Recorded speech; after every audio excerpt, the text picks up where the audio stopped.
Hello students, welcome to guidance গুরু চ্যানেলে তোমাদের সকলকে স্বাগত। আশা করি তোমরা প্রত্যেকেই ভালো আছো। আমি তোমাদের বিবেক স্যার। আজ বিকেল 4টা থেকেই বা বিকেল থেকেই বলতে পারো, একটা নোটিশ ভাইরাল হচ্ছে যে ALP অর্থাৎ অ্যাসিস্ট্যান্ট লোকো পাইলট পদে নিয়োগ করা হবে। নোটিশটা ভাইরাল হচ্ছে, সেই নোটিশটা একবার আমি তোমাদের দেখানোর চেষ্টা করব। এই নোটিশটা তোমরা দেখতে পাচ্ছ, government of India, ministry of railways, এই যে শর্ট নোটিশটা ভাইরাল হচ্ছে। আমি তোমাদের কাছে আলোচনা করব যে এই শর্ট নোটিশ সম্পর্কে, যে এটা সত্যি রিয়েল নাকি ফেক। এটা কোথায় প্রকাশিত হয়েছে? এটা হচ্ছে এমপ্লয়মেন্ট নিউজ পেপারটা যদি তোমাদের কাছে থাকে তাহলে তোমরা 13 নম্বর পেজে দেখতে পাবে এটা প্রকাশিত হয়েছে এই নিউজটা। তো আমরা জানি যে এমপ্লয়মেন্ট নিউজে যত রকমের খবর প্রকাশিত হয় সেগুলো সাধারণত কি থাকে, রিয়েল থাকে, ঠিক আছে। তো এই যে নোটিশ তোমরা দেখতে পাচ্ছ, কি ভ্যাকেন্সি বেরিয়েছে, কারা আবেদন করতে পারবে, কবে থেকে আবেদন করা যাবে, যোগ্যতা কি লাগবে, পরীক্ষার মানে প্যাটার্নটা কি রকম, সব কিছু ডিটেলসে বলে দেবো। সঙ্গে থেকো তোমরা লাস্ট পর্যন্ত মন দিয়ে দেখতে থাকো। আর নতুন হয়ে থাকলে আমাদের চ্যানেল তোমরা অবশ্যই কিন্তু প্রত্যেকে সাবস্ক্রাইব করে নাও। টেলিগ্রাম চ্যানেলে জয়েন না করে থাকলে তোমরা অবশ্যই টেলিগ্রাম চ্যানেলে জয়েন করে যাও। আর এটা হচ্ছে আমাদের গাইডেন্স গুরু লার্নিং অ্যাপ। এই অ্যাপটা ডাউনলোড না করে থাকলে ডেসক্রিপশন লিঙ্ক থেকে আমাদের গাইডেন্স গুরু অ্যাপটা প্রত্যেকে ইনস্টল করে নাও, ঠিক আছে। তো যে নোটিশটা প্রকাশিত হয়েছে সেটা হচ্ছে ALP অর্থাৎ অ্যাসিস্ট্যান্ট লোকো পাইলট পদে ভ্যাকেন্সির জন্য এটা প্রকাশিত হয়েছে। টেকনিশিয়ান নয়, কিন্তু টেকনিশিয়ানে এখনও পর্যন্ত কোনো রকমের নোটিফিকেশান আসেনি। ALPর নোটিফিকেশান এসেছে। আর এটা যদি আদৌ সত্যি হয় তাহলে কিন্তু তোমরা আজকের মধ্যেই দেখতে পাবে বা আগামী কালের মধ্যেই তোমরা দেখতে পাবে যে এই নোটিশটা কিন্তু অফিসিয়াল ওয়েবসাইটগুলোতে প্রকাশিত হবে, ঠিক আছে। যেহেতু এই নোটিশে কি বলেছে যে 20 জানুয়ারি তোমাদের আবেদন প্রক্রিয়া শুরু হচ্ছে, 19শে ফেব্রুয়ারি আবেদন প্রক্রিয়া শেষ হবে, অর্থাৎ 1 মাস আবেদন প্রক্রিয়া চলবে।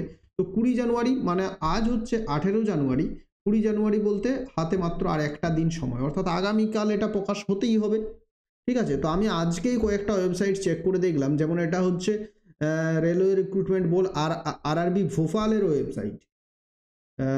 সমস্ত খবরগুলো বেশিরভাগ RRB ভোপালের ওয়েবসাইটেই সর্বপ্রথম দেখতে পাওয়া যায়। তো এখানে দেখলাম যে কোনো রকমের নোটিফিকেশন নেই। CN নাম্বার 01/2019 লাস্ট নোটিফিকেশন আছে, ঠিক আছে।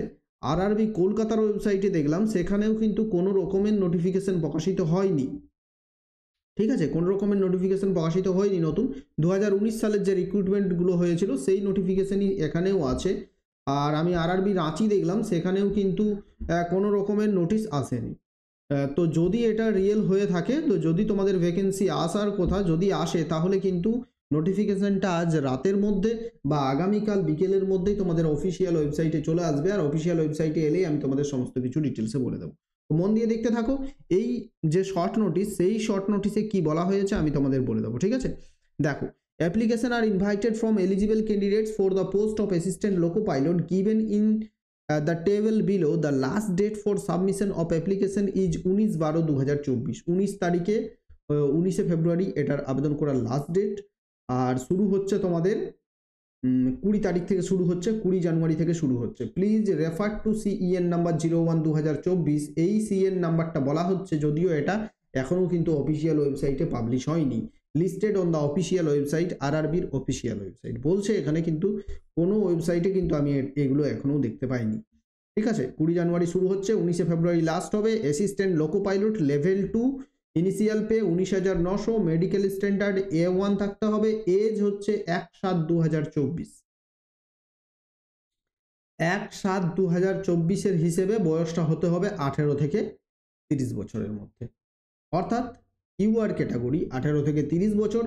SC ST OBC এদের ক্ষেত্রে বয়সে যথারীতি 3 বছর, SC STদের 5 বছর, OBCরা বয়সে 3 বছরের ছাড় পাবে। তো এটা মানে যেহেতু লাস্ট যে ভ্যাকেন্সি এসেছিল ALP যে ভ্যাকেন্সি, সেটা তোমরা কি জানো লাস্ট কবে এসেছিল? লাস্ট এটা এসেছিল কবে? 2018 সালে।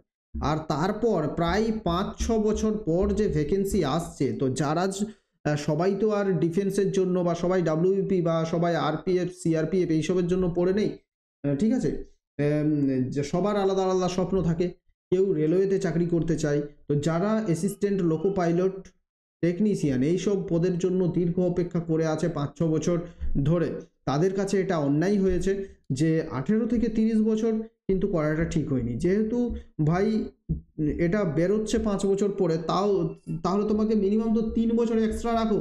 18 থেকে 33 এটা করা উচিত, 18 থেকে 33 করা উচিত।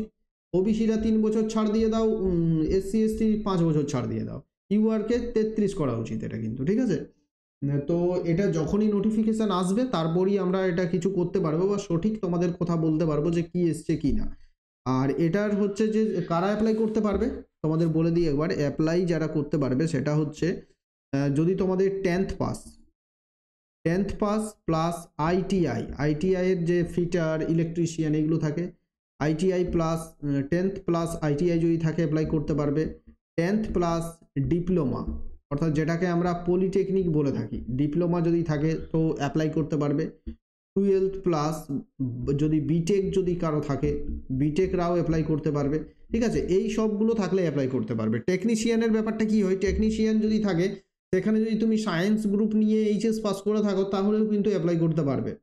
আগে কি ছিল, আগে আমি লাস্ট 2015 সালে হয়তো একবার পরীক্ষা দিয়েছিলাম এএলপি টেকনিশিয়ান, তখন আমার সায়েন্স ব্যাকগ্রাউন্ড ছিল যেহেতু, তো সায়েন্স ব্যাকগ্রাউন্ড থেকে অ্যাপ্লাই করতে পেরেছিলাম।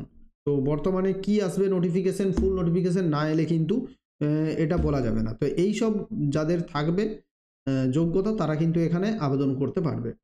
আর কি বলা আছে দেখে নেবো আমরা, আর কি বলেছে। এজ অফ 1/7/2024 হিসেবে বয়সটা হতে হবে, সিএন নাম্বার দেওয়া আছে।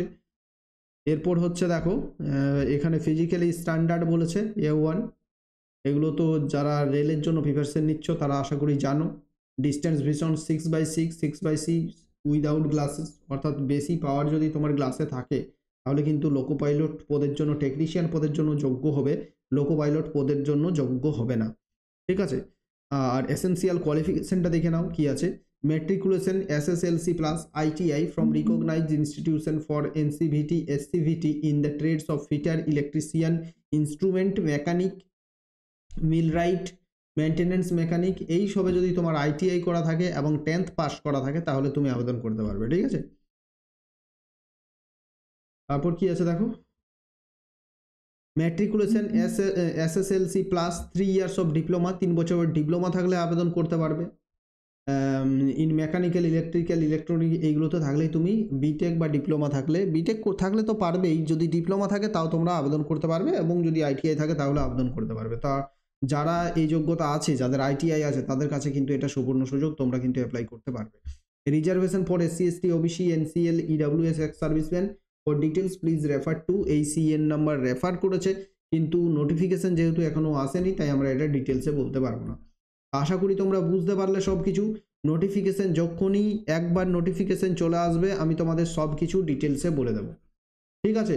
তো এখানে ব্যাপারটা হচ্ছে যেহেতু 5 বছর পর নোটিফিকেশন এসছে ভাই, তাই বয়সটা কিন্তু আর একটু দেওয়া উচিত ছিল।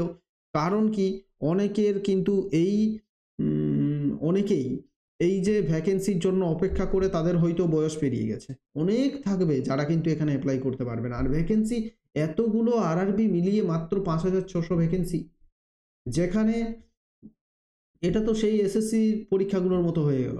এখানে ভ্যাকেন্সিটাও কিন্তু মানে যেটা আমরা আশা করছি তার থেকে ভ্যাকেন্সিটাও কম, ভ্যাকেন্সিটা বেশি থাকা উচিত, ঠিক আছে। তো বেশি বেশি শেয়ার করো, অফিসিয়াল নোটিফিকেশন এলেই সব কিছু বলে দেবো তোমাদের, ঠিক আছে। থ্যাংক ইউ, ভালো থেকো, প্রত্যেকে শেয়ার করে দাও। টেলিগ্রামে জয়েন না করে থাকলে ডেসক্রিপশনে লিঙ্ক আছে, প্রত্যেকে টেলিগ্রামে জয়েন করে যাও। আর প্রিপারেশন এখন থেকেই শুরু করে দাও। আর কি, আমি তোমাদের জন্য নিয়ে আসবো, কোর্স নিয়ে আসবো, যখনই কোর্স আমাদের ক্রিয়েট হয়ে যাবে আমি তোমাদের জানিয়ে দেবো।